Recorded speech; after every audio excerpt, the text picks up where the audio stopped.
पिछले 8 साल से इस कुंफू मास्टर ने अपने पैरों में 25-25 किलो के जूते पहन रखे हैं। इन्हें पहनकर ही वो दुश्मनों के छक्के छुड़ा देता है, तो सोचो जब वो इन्हें उतारेगा तो क्या होगा। कुछ ऐसी ही है हमारी आज की कहानी। कहानी की शुरुआत में हम एक कुंफू मास्टर को देखते हैं जिसका नाम है वुलिन। वो चीन की एक काफी पुरानी जाति से था जिनके पास लोहे जैसे ताकतवर पैरों की शक्ति थी। अब वो जिंदगी में पहली बार बड़े शहर में आया था। अचानक कुछ गुंडे भागते हुए वहाँ से गुजरे और एक आइसक्रीम खाते बच्चे से टकरा गए। उसकी मदद के लिए वुलिन भी उन गुंडों के पीछे भागा। असल में वो गुंडे एक आदमी को मारने के इरादे से आए थे, लेकिन बच्चे की आइसक्रीम के पैसे वापस लेने के लिए वुलिन ने उन्हें रोक लिया। जैसे ही गुंडों ने उस पर हमला किया तो वुलिन भी पीछे नहीं हटा। उसने अकेले ही उनका सामना किया और एक माहिर कुंफू योद्धा होने के नाते एक एक को धूल चटा दी। आखिरकार वो जीत गया और उसकी वजह से जायशान नाम के एक अमीर आदमी की जान भी बच गई। उस आदमी ने वुलिन को कुछ पैसे देने चाहे, लेकिन वुलिन ने इनकार कर दिया। फिर वो वापस उस बच्चे के पास गया और उसे एक नई आइसक्रीम दिलाई। अचानक उसे चारों ओर से कई गाड़ियों ने घेर लिया। फिर उनका सरदार जियांग ली बाहर निकला और उसने वुलिन को गले लगा लिया। वो भी एक कुंफू योद्धा था जो बॉडीगार्ड्स की कंपनी चलाता है। वुलिन और जियांग ली बचपन में एक ही गुरु से कुंफू सीखा करते थे। दोनों एक साथ ही बड़े हुए और फिर जियांग ली शहर में आकर रहने लगा। अब तो वो अमीरी के चकाचौंध में अपने गुरु की सिखाई बातें भूल चुका था। फिर पता चलता है कि जियांग ली ने खुद से गांव नहीं छोड़ा था, बल्कि एक दिन उससे ट्रेनिंग में गलती हो गई थी जिसकी वजह से गुरु ने उसे निकाल दिया था। अब वुलिन ने उसे गुरु की अस्थियां दिखाकर कहा कि गुरु की मौत हो गई है। ये सुनकर जियांग ली फूट फूट कर रोने लगा। अगले दिन वो दोनों जियांग ली की कंपनी में गए। फिर जांच के वक्त वुलिन को अपने जूते उतारने को कहा गया क्योंकि वो लोहे के बने थे, लेकिन जियांग ली इन जूतों की कहानी जानता था, इसलिए उसने वुलिन को अंदर आने दिया। वहाँ जायशान जियांग ली के पास अपनी बेटी के लिए एक बॉडीगार्ड लेने आया था।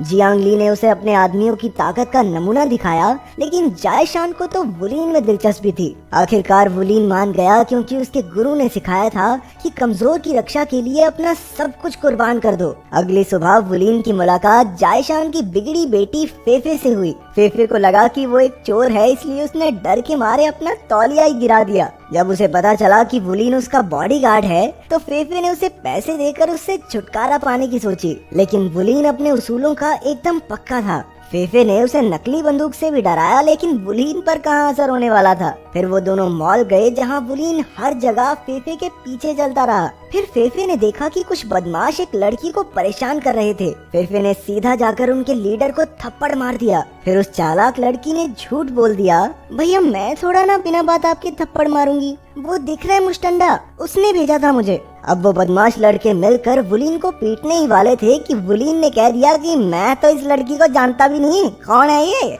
तो वो गुंडे एक बार फिर से फेफे के पीछे पड़ गए। वुलिन भी मुस्कुराकर उनकी चूहे बिल्ली की दौड़ देखता रहा। थोड़ी देर मजे लेने के बाद उसने फेफे की मदद की और उन गुंडों को भगा दिया। रात को उसने सपने में देखा कि उसके पिता ने उसे एक पहाड़ी से नीचे फेंक दिया। असल में ये उसके साथ असलियत में हुआ था जब वो सिर्फ 7 साल का था। उसके खुद के पिता ने उसे जान से मारने की कोशिश की थी। उन्होंने ऐसा क्यों किया ये वुलिन को नहीं पता, लेकिन उसके पिता ने कहा था कि सफलता के लिए कुर्बानी देनी पड़ती है। फिर हम मिस्टर फू नाम के एक गैंगस्टर को देखते हैं जो जायशान का बॉस हुआ करता था, लेकिन अब वो जायशान को मारना चाहता है क्योंकि उसके पास फू की सारी काली करतूतों के सबूत थे। तभी एक ज्योतिषी ने बताया कि फू की मौत जल्द ही होने वाली है। ये सुनते ही फू ने गुस्से में उसे गोली मार दी। अगर ये पहले अपना भविष्य देख लेता तो ऐसी बकवास ना करता ना गैंगस्टर के आगे। अगले दिन वुलिन और फेफे एक रेस्टोरेंट में गए। फेफे खाना खा रही थी और वुलिन उसके पास खड़ा सब पर नजर रख रहा था। अचानक उसने एक वेट्रेस को पकड़ लिया क्योंकि वुलिन के मुताबिक वो फेफे को मारने वाली थी। फेफे गुस्सा होकर बाथरूम चली गई, लेकिन वुलिन उसे जबरदस्ती बाहर ले आया। घर लौटते हुए उन दोनों में फिर से झगड़ा हो गया। तभी कुछ आदमियों को लगा कि वुलिन उस लड़की को बिना बात के परेशान कर रहा है, तो वो फेफे को बचाने आ पहुँचे। मौके का फायदा उठाकर फेफे भाग निकली, लेकिन उसे उसी वेट्रेस ने किडनैप कर लिया। वुलिन का शक एकदम सही था। उसने तुरंत गाड़ी का पीछा किया और एक ब्रिज से कूदकर गाड़ी के ऊपर पहुंच गया, लेकिन वो वहां बैलेंस नहीं बना पाया और नीचे गिर पड़ा। दूसरी बार तो वो सामने से ही गाड़ी पर कूद गया। उसने उन नकाबपोश गुंडों का बहादुरी से सामना किया और फेफे को बचाकर सही सलामत घर ले आया। घर पहुंचकर फेफे ने पूछा, तुम्हें कैसे पता चला कि वो वेट्रेस मुझे किडनैप करने आई थी? वुलीन ने बताया कि एक इंसान मुंह से तो झूठ बोल सकता है, लेकिन उसकी चाल ढाल देखकर ये बताया जा सकता है कि उसके असली इरादे क्या हैं। फिर फेफे ने बताया कि बचपन से ही उसके बहुत से बॉडीगार्ड्स रहे हैं, उसे कभी अपने मन की चीजें करने की आजादी नहीं मिली, तभी से उसे बॉडीगार्ड्स से नफरत हो गई। लेकिन वुलीन उसे बाकियों से अलग लगता है। फिर रात को सोने से पहले फेफे ने अपने परिवार की तस्वीर देखी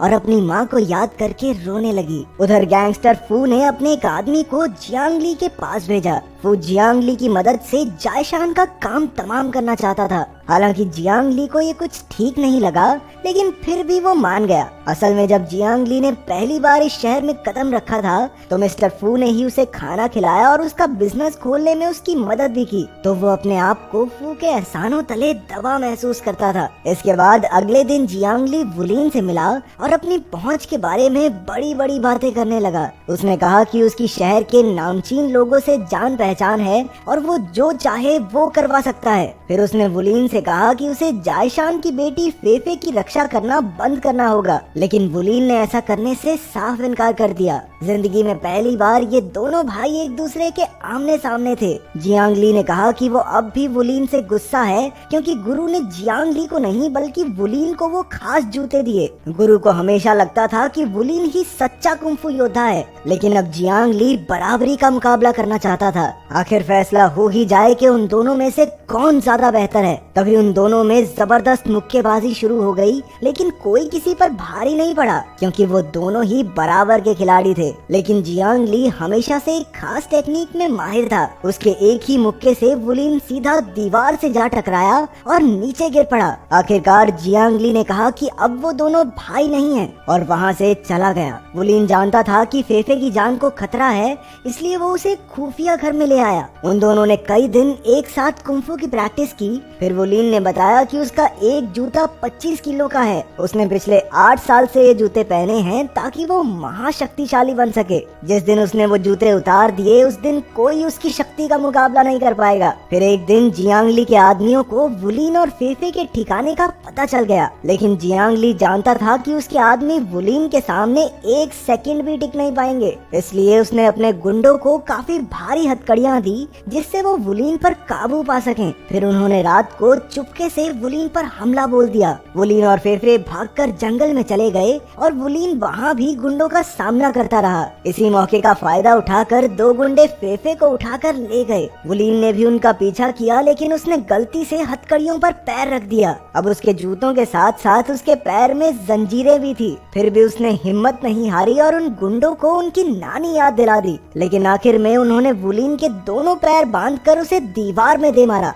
इसके बाद एक आदमी उसे खींचकर एक खेत में ले गया। जियांगली की आंखों के सामने उसका भाई आखिरी सांसें ले रहा था, लेकिन उसने अपने दुख को गुस्से से दबा दिया। उसने आगे बढ़कर वुलीन की छाती में जोरदार मुक्का मारा। फिर उसके आदमियों ने उसे दफन कर दिया और वापस लौट आए। लगातार बारिश की वजह से चारों ओर कीचड़ हो गया था। अचानक वुलीन रेंगता हुआ बाहर निकला। असल में उसका दिल दाईं तरफ था, इसलिए जियांगली के मुक्के से वो मरा नहीं। अब वुलीन वापस घर पहुंचा और 8 साल में पहली बार उसने लोहे के वो जूते उतारे। अब वो एक बेहतरीन योद्धा बन चुका था। फिर उसने अपना हुलिया बदला और सूट पहनकर जियांगली के ऑफिस में पहुंच गया। उसके सैकड़ों आदमी वुलीन पर हमला करने को तैयार थे, लेकिन उसके शरीर से 50 किलो वजन कम होने से वुलीन की फुर्ती इतनी बढ़ गई थी कि वो किसी के हाथ नहीं आ रहा था। उसने सिर्फ अपने पैरों के इस्तेमाल से कई गुंडों को धूल चटा दी। अंत में जीत उसी की हुई। अब वो एक कमरे में पहुंचा जहां मिस्टर फू, जियांगली, फेफे और जायशान मौजूद थे।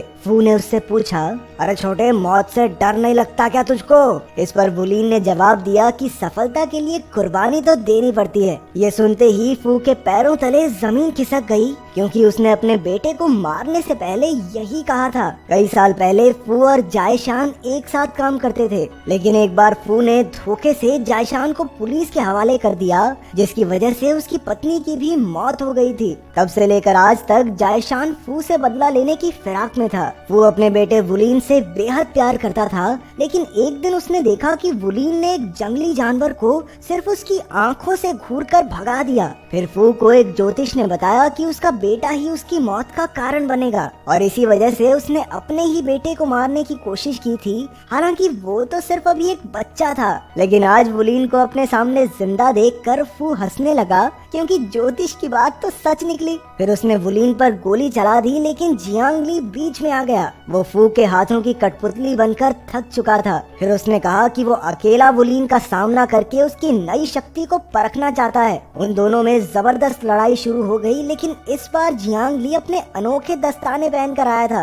धीरे धीरे वुलिन की भी शक्ति दिखने लगी। जैसे ही जियांगली हारने वाला था, फू ने उसे गोली मार दी। अपनी आखिरी सांसें लेते हुए जियांगली ने वुलिन से कहा कि उसे जिंदा रहकर उनके गुरु की जगह लेनी होगी, ताकि आयरन लेग कुंफू कला यूं ही विलुप्त ना हो जाए। अब बस वुलिन और फू ही बचे थे। अपनी मौत को सामने देखकर फू ने वुलिन से समझौता करने की कोशिश भी की, लेकिन अब उसका कोई फायदा नहीं था। वुलिन उसका काम तमाम करने ही वाला था कि अचानक वो रुक गया। उसके गुरु ने उसे सिखाया था कि निहत्थे पर कभी वार मत करना। वो फू जितना नीचे नहीं गिर सकता था, इसलिए वो उसे जिंदा छोड़कर लौट आया। आखिरकार उसने पहाड़ी से जियांगली की अस्थियों को हवा में उड़ा दिया और एक आखिरी बार अपने भाई, अपने दोस्त को अलविदा कहा। क्या तुम